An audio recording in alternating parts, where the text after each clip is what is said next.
তোমাকে দেখলে আমার প্রেম না। লজ্জা বেটি বুকের উপর লেখা রাখছিস, তাতেই আমরা বুঝতে পারছি তোর আর মুখে বলতে হবে না। তোর মনে ধনের শয়নে স্বপনে একই জিনিস করতে মন চায়, সেটা আমরা বুঝা গেছি। আর ওইটা হচ্ছে এইটা।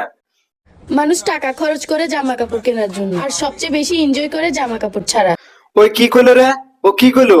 ও কি কইলোটা কি? জন্য, আর সবচেয়ে বেশি এনজয় করে জামা কাপড় ছাড়া। তা সোনামণি, জামা কাপড় খুলে কয়জনের সাথে এনজয় করেছো জানতে পারি? ভিডিও করি না, ঘরে বসে থাকি, কত জনে কত কথা কয়। এদিকে এনারা বড় বড় ফল দেখিয়ে পাহাড় পর্বত করিতেছে জয়। ওই দর্শক, তোমরা কেন পাও ভয় যতক্ষণ তোমাদের ভাই রয়? শিক্ষার মান দেশে এখন এতটাই উন্নত হয়ে গেছে, শিক্ষাকে যে যার মতো করে ব্যবহার করছে। আপনি ভালো হলে শিক্ষা ভালো হবে, আপনি খারাপ হলে শিক্ষা খারাপ হবে। এক কথায় শিক্ষা এখন কারো কারো কাছে লটারি। আর এই সমস্ত কথা যারা বলে তারাই হচ্ছে 12 ভাতারি। ছোট্ট একটা স্বপ্ন আমার, দেখি কি স্বপ্ন তোমার, যদি পূরণ করতে পারি। 6-7টা বাচ্চা হবে, আর সবার বাবা আলাদা আলাদা হবে। আমি শুনি নাই।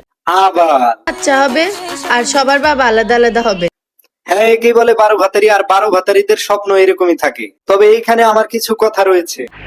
উনি যে বললো 6-7টা বাচ্চা হবে আর সবার বাবা আলাদা আলাদা হবে, কিন্তু এখানে একটা প্রশ্ন রয়েছে। সব ঝাড়ের বাঁশ তো আর সমান হয় না, কিছু কিছু বাঁশের গেটও মোটা হয়। ওইগুলা দিয়ে ঘরের খুঁটির কাজ করতে গেলে অবশ্যই দেখতে হবে মাটিতে পর্যাপ্ত পরিমাণ গর্ত আছে কিনা।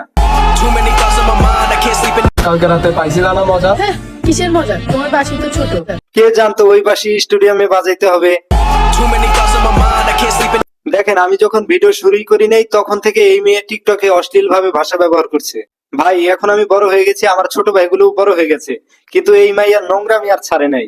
আর এরে দেখলে কেন জানি মনে হয় বাজারের পানি ছাড়া পাঙ্কাশ মাছ, পুরা শরীরে শুধু চর্বি।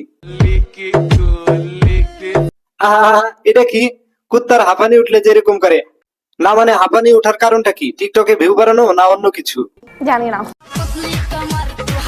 আরে বাপে সারাদিন রোদে পুড়ে কষ্ট কইরা পোলাপান রে শিক্ষিত বানাইছে, আর মাইয়া রুমের ভিতরে বয়ফ্রেন্ডের দাঁতের কামড় খাইয়া চাকরাইতেছে আর ভিডিও বানাইতেছে। ইনকামের সোর্স না? বুদ্ধি তো ভালো, কিন্তু নিচের লেখা এটা কি? যদি বলি টিপু সুলতানের মতো বাংলাদেশি হয়েও বাংলা লিখতে পারলাম না, তাহলে কেমনে কি? তোমাকে দেখলে আমার প্রেম না। লজ্জা বেটি বুকের উপর লেখা রাখছিস, তাতেই আমরা বুঝতে পারছি তোর আর মুখে বলতে হবে না। তোর মনে ধনের শয়নে স্বপনে একই জিনিস করতে মন চায়, সেটা আমরা বুঝা গেছি। আর ওইটা হচ্ছে এইটা। এক কাজ কর, এগুলো আমি দেখতে চাই না, অন্তত আমারে ব্লক করে দে। আমি তোমাকে ব্লক করব না, আমি তোমাকে এটা দেখাবো। কোনটা দেখাবো আপু? আরে এগুলা দেখার মতো রুচি এখন আর আমার নাই, একটু তো বোঝে। এখনকার বয়ফ্রেন্ডরাই সব লুটে নেয়। কি বলেন? আর জামাইরা তো পায় শুধু অভিনয়ের চিক। তোর এগুলা কথাবার্তা শুনলেই বোঝা যায় সুস্থ মাথায় বলস না, পিনিকে বলে।